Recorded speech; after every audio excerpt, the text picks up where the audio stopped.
महाराष्ट्राची कली न्यूज।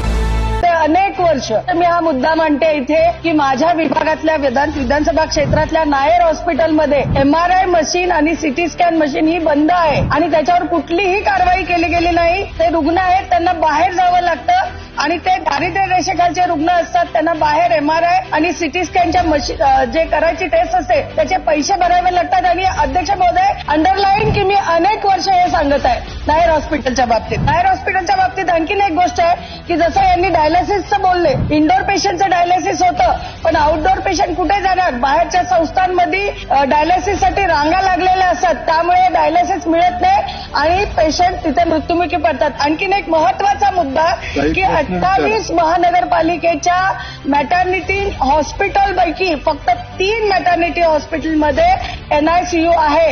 बालकांचा मुदतीच्या आधी जन्म होण्याचा रेशो बघता आणि त्यांना NICU प्राप्त न झाल्यामुळे त्यांचे मृत्यू होतात, हा रेशो अतिशय मोठा होतोय। तर उरलेले जे 25 मॅटर्निटी होम आहेत त्यांना ताबडतोब NICU ची व्यवस्था केली जाईल का? हे माझे 3 महत्वाचे प्रश्न। सन्मान्य अध्यक्ष महोदय, सन्मान्य सदस्य यामिनीताईंनी जे अतिशय महत्वाचे मुद्दे मुंबईतल्या काही हॉस्पिटलच्या बाबतीत मांडलेले आहेत त्याच्यामध्ये सोनोग्राफी असेल, त्याच्यानंतर CT स्कॅन असेल, ही गांभीर्यानं सरकार बाब घेईल आणि पुढच्या 30 दिवसामध्ये आजच मी महानगरपालिकेला निर्देश देतो त्याच्यातल्या सगळ्या त्रुटी बाजूला करून त्या CT स्कॅन मशीन आणि सगळी जी काय आयुध आहेत ती सुरू झाली पाहिजेत आणि हे जर 30 दिवसाच्या आत सुरू झाले नाहीत तर संबंधित अधिकाऱ्यांवर कारवाई करणार।